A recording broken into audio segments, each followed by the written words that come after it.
बिस्मिल्लाहिर्रहमानिर्रहीम। अस्सलामुअलैकुम। क्या हाल है दोस्तों, ठीक हो? उम्मीद है कि आप खैर तो वाफ़ियत से होंगे। मैं हूं इफ्तिखार और आप देख रहे हो मेरा यूट्यूब चैनल वेले लोग।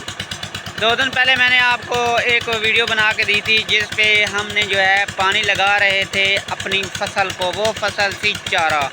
तो ठीक 2 दिन बाद आज हम पानी लगा रहे हैं अपनी कमाद की फसल को। तो चलते हैं, देखते हैं कमाद की फसल पे पानी। देखें जी, इधर से पानी जा रहा है और इधर आ रहा है और इधर से वही ट्यूबवेल है जिससे पानी निकल कर सीधा जो है जा रहा है इधर से जाता हुआ क्रॉस होता हुआ इधर जाता है। इधर से फिर सीधा इस क्यारे में पानी लगा हुआ है।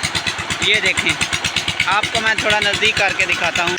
ये देखें जी, मतलब कि ये वीडियो बनाने का और ट्यूबवेल का पानी दिखाने का मकसद सिर्फ ये है कि जो लोग अपनी अपनी कुर्सियों पे बैठ के बातें करते हैं कि जी किसान बहुत खुशहाल होता है, किसान बहुत खुशहाल होता है, किसान का इतना ख़र्चा नहीं होता, तो मैं उनको ये वीडियो दिखाना चाहता हूँ कि ये देखें 300 रुपये लीटर डीज़ल।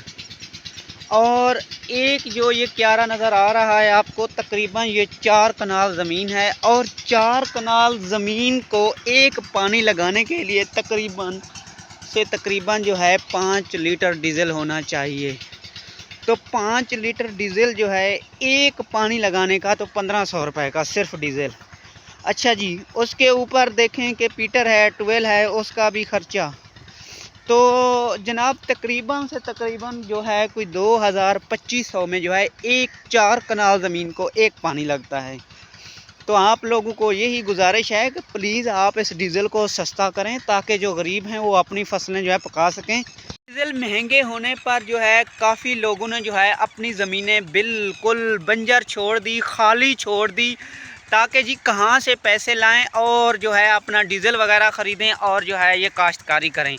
तो किसान तो मर रहा है, आटे की देखें कमी है, आटा मिल नहीं रहा, डीज़ल वो भी 300 रुपये लीटर होके नहीं मिल रहा। तो किसान कहाँ से अपनी फसलें पकाए, कहाँ से फसलें तैयार करे? हर 3-4 दिन बाद हमारा इलाका ऐसा है, रेतली ज़मीन है, मैरा ज़मीन है, जहाँ पे जो है हर 3-4 दिन बाद जो है पानी लगता है फसलों को। तो वो लोग कहाँ से अफोर्ड करें ये चीज़ें, कहाँ से इतना डीज़ल ख़रीदें, कहाँ से पानी लगाएं? और हल चलाना ज़मीन में जो है कितना मुश्किल हो जाता है। तो गवर्नमेंट से मेरी यही रिक्वेस्ट है कि प्लीज़ इस डीज़ल को सस्ता करें। क्यों इतना आपने जो है टैक्स लगा के रखा हुआ है, और इतना टैक्स वो भी गरीब आवाम पे। एक काश्तकार जो है अपनी फसल तैयार करने में खून पसीना एक कर देता है। तो जब फसल पकती है, आप देखें गन्ने की काश्त इतना मुश्किल वक्त में, इतना मुश्किल डीज़ल, खाद, ये वगैरह वगैरह सब कुछ जला के जब फसल तैयार हो जाती है तो रेट लगता है 180-200। शर्म आनी चाहिए तुम लोगों को। अब अभी खाद ख़रीदें, एक सोना यूरिया की बोरी जो 1400 रुपये की मिलती थी अब मिल रही है जनाब 3500 रुपये की। तो 3500 की कम से कम एक 4 कनाल क्यारे में 5 से 6 बोरी जो है सोना यूरिया और 1-2 DAP और उसके बाद स्प्रे वगैरह, डीज़ल वगैरह लाखों रुपए का जो है ख़र्च हो जाता है। तो जब काश्तकार अपना गन्ना फ़रोख्त करता है तो वो लाखों रुपये खर्च करके गन्ना एक 4 कनाल जो है वो बिकता है 50 से 60 हज़ार रुपये में। तो ऐसी गवर्नमेंट को हमने आग लगानी है जो अपने काश्तकार के बारे में भी ना सोच सके। कि मेरी आज की ये वीडियो आपको पसंद आई होगी। अगर वीडियो पसंद आए तो मेरी वीडियो को लाइक और शेयर ज़रूर करें, और वीडियो को कम से कम शेयर तो कर दिया करें, आगे फैला दिया करें, ताकि ये जो बैठे हैं माफिया इनको पता चले कि गरीब किसान किस तरह मर रहा है और वो आसानी से किस तरह ज़िंदगी गुजार रहे हैं। मिलते हैं नेक्स्ट वीडियो के साथ, तब तक हमें इजाज़त नहीं। अल्लाह।